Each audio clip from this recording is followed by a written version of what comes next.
नमस्ते दोस्तों, आने वाले 3 से 5 सालों में गोल्ड की प्राइजेस कहां पर जा सकती है, इसके बारे में आज हम इस वीडियो में बात करने वाले हैं। देखिए दोस्तों, Indian people are very positive about the gold. तो गोल्ड की प्राइजेस क्या 1 लाख रुपए तक पहुंच सकती है क्या आने वाले 3 से 5 सालों में? अगर पहुंच सकती तो उसके क्या रीजन हो सकते हैं, इसको हम इस वीडियो में जानने जा रहे हैं। मैं आकाश गुंदावले मनी एकेडमी के माध्यम से लोगों के जीवन में फाइनेंशियल लिटरेसी लाने का काम पिछले 10-12 सालों से मैं कर रहा हूं और बहुत सारे इन्वेस्टमेंट के बारे में स्टडी पर्पस में बातें करते रहता हूं यूट्यूब पर। तो आज की वीडियो में हम गोल्ड की प्राइजेस और फेड रिजर्व के इंटरेस्ट रेट का किस तरीके से असर हो सकता है गोल्ड की प्राइजेस पर, इस पर बात करने वाले हैं। देखिए, कोरोना के पीरियड में बहुत सारे स्टिमुलेशन पैकेजेस अमेरिका गवर्नमेंट ने इकोनॉमी को रन करने के लिए लोगों को दिए थे। बहुत सारा लिक्विड कैश मार्केट में पुश किया था। इसकी वजह से क्या हुआ कि बहुत सारी डिमांड्स अमेरिकन लोगों द्वारा मार्केट में की गई, जिसकी वजह से उनकी इकोनॉमी बहुत तेजी से बढ़ने लगी, ग्रोथ होने लगी। लेकिन बहुत सारा पैसा आने की वजह से इन्फ्लेशन बढ़ने लगा। इन्फ्लेशन को कंट्रोल करने के चक्कर में फेड रिजर्व ने क्या किया कि इंटरेस्ट रेट बढ़ाना शुरू कर दिया। इंटरेस्ट रेट बढ़ाना शुरू कर दिया, फिर भी जो लिक्विड कैश पुश की गई थी मार्केट में, वो सक होने का नाम नहीं ले रही थी। और आज की डेट में भी इंटरेस्ट रेट इतने ज्यादा बढ़ा कर भी उनकी जो ग्रोथ है काफी अच्छी है। इन्फ्लेशन कंट्रोल में नहीं आ रहा था। अभी कुछ आसार दिख रहे हैं कि इन्फ्लेशन अमेरिका का कंट्रोल में आएगा, और जैसे ही कंट्रोल में इन्फ्लेशन आएगा, हो सकता है कि फेड रिजर्व यहां से आगे इंटरेस्ट रेट कट करेगी। इसकी वजह से गोल्ड की प्राइजेस बढ़ने के आसार मार्केट में दिखते हैं। तो देखो, इतने सारे इंटरेस्ट रेट बढ़ाने के बाद भी अमेरिका का जो ग्रोथ रेट है या डिमांड है वो क्यों कम नहीं हुई, वो जो इन्फ्लेशन है क्यों कम नहीं कंट्रोल में आ रहा था, क्योंकि बहुत ज्यादा 1 या 2% के इंटरेस्ट रेट पे रहने वाली इकोनॉमी 5-6% तक पहुंच गई, फिर भी इन्फ्लेशन कंट्रोल में नहीं आ रहा था। इसका कारण यह था कि परचेसिंग पावर या जो लिक्विड कैश लोगों के पास थी वो खत्म होने का नाम नहीं ले रही थी। अब ये खत्म होने के आसार मुझे सितंबर से आगे दिख रहे हैं। इसका कारण थोड़ा समझने की कोशिश करते हैं। देखिए, अमेरिका में होम लोन अगर कोई लेता है तो 5 साल तक उसके इंटरेस्ट रेट बिल्कुल भी कम या ज्यादा नहीं होते। तो हुआ ऐसा कि जब कोरोना के पीरियड में लोगों ने जो होम लोन्स लिए थे उनको 1 या 2% इंटरेस्ट पे या 3% इंटरेस्ट पे होम लोन्स मिले, वो 5 साल तक सेम रहे। तो उनको जो बर्डन आना चाहिए था, जो इंटरेस्ट रेट बढ़े, उसका वो नहीं आया। जो आने वाले सितंबर में वो 5 साल पूरे होंगे और जो भी अभी इंटरेस्ट रेट चल रहा है वो इंटरेस्ट रेट होम लोन जिन्होंने लिया है उनको भरना पड़ सकता है, जिससे उनकी जो डिमांडिंग कैपेसिटी वो घट सकती। जिससे डिमांडिंग कैपेसिटी घटेगी, डिमांड कम हो जाएगा, तो इन्फ्लेशन ऑटोमेटिकली ड्रास्टिकली कम होना शुरू करेगा अमेरिका। तो आने वाले सितंबर से लेकर जो भी 5 साल पूरे कर रहे होम लोन, उनको मार्केट रेट के हिसाब से इंटरेस्ट देना पड़ेगा, जिससे जो अमेरिका के लोग हैं, सिटीजन्स हैं, उनके पॉकेट पे ज्यादा इंटरेस्ट आएगा,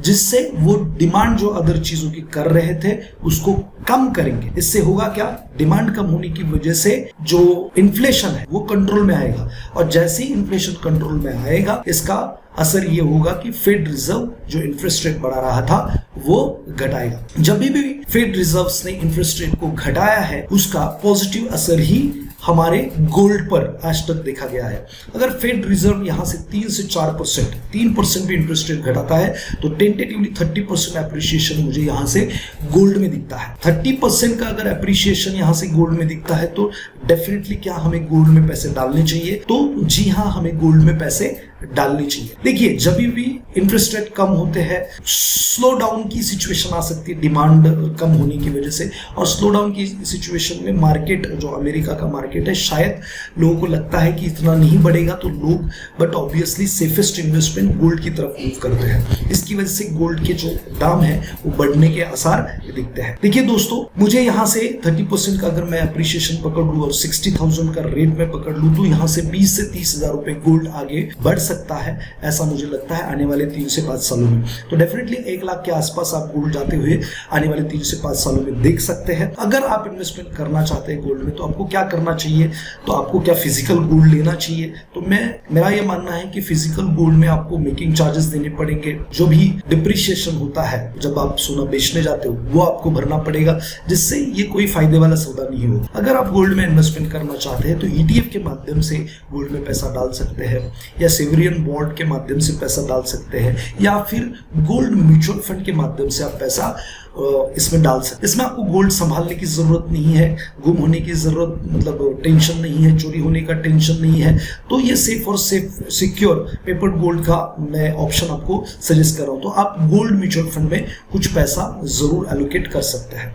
फेड रिजर्व का अगर इंटरेस्ट रेट ड्रास्टिकली कम होता है तो but of US developing economy में पैसा आने के चांसेस भी बहुत ज्यादा है, जिसमें सबसे बेस्ट इकोनॉमी अगर वर्ल्ड में मानी जाएगी तो इंडिया, ये बहुत ही प्रोमिसिंग इकोनॉमी सारी दुनिया की दृष्टिकोण से दिख रही है, क्योंकि यहाँ पर कंजम्पशन स्टोरी बहुत है, पॉपुलेशन बहुत है, सब लोगों की ग्रोथ करने की अपेक्षा बहुत है। तो मुझे ऐसा लगता है कि वो भी पैसा इंडियन मार्केट में आएगा तो इंडियन मार्केट भी यहाँ से आगे बहुत अच्छी तरीके से परफॉर्म कर सकता है। तो इसमें आपको मैन्युफैक्चरिंग सेक्टर को, सर्विस सेक्टर को, फार्मा अच्छा कर सकता है, रियलिटी काफी अच्छा कर रहा है, इंफ्रा जिसको कहा जाएगा। लेकिन इंफ्रा में 1-2 साल में आप प्रॉफिट बुकिंग का कॉल जरूर ले सकते हैं। बैंकिंग अच्छा दिख रहा है तो जरूर हमें ये जो फेड रिजर्व इंटरेस्ट रेट घटाएगा तो आरबीआई भी घटाएगा, आरबीआई इंटरेस्ट रेट घटाएगा तो बट ऑब्वियस इकोनॉमी बूस्ट होने का चांस बहुत ज्यादा दिखता है। तो डेफिनेटली आपको गोल्ड म्यूचुअल फंड के माध्यम से इन्वेस्टमेंट के पर्सपेक्टिव से उसको भी अपने पोर्टफोलियो का हिस्सा बनाना चाहिए। 10 से 15% का अगर आप एलोकेशन करते हो तो ये बहुत बढ़िया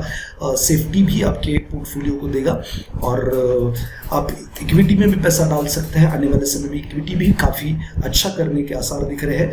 तो जरूर आप इस पर कॉल ले सकते हैं। अगर आपको कोई जानकारी चाहिए या और आप इसमें डीप नॉलेज चाहते हैं तो मेरे नीचे दिए हुए नंबर पर संपर्क करके मेरी फाइनेंशियल लिटरेसी की जो बैच होती है, फाइनेंशियल फ्रीडम चैलेंज, उसमें आप पार्टिसिपेट कर सकते हैं और डीपली इकोनॉमी के बारे में या अपने पैसे ग्रो करने के बारे में जान सकते हैं। तो नीचे दिए हुए नंबर पे कॉल करके रजिस्टर कर सकते हैं मेरे आने वाले वेबिनार के लिए, सेमिनार के लिए। तो अगर ये जानकारी आपको अच्छी लगी है तो जरूर लाइक, शेयर को जो भी लगा इस वीडियो के बारे में जरूर नीचे कमेंट बॉक्स में डालें। मिलते हैं नेक्स्ट वीडियो में। Thank you very much.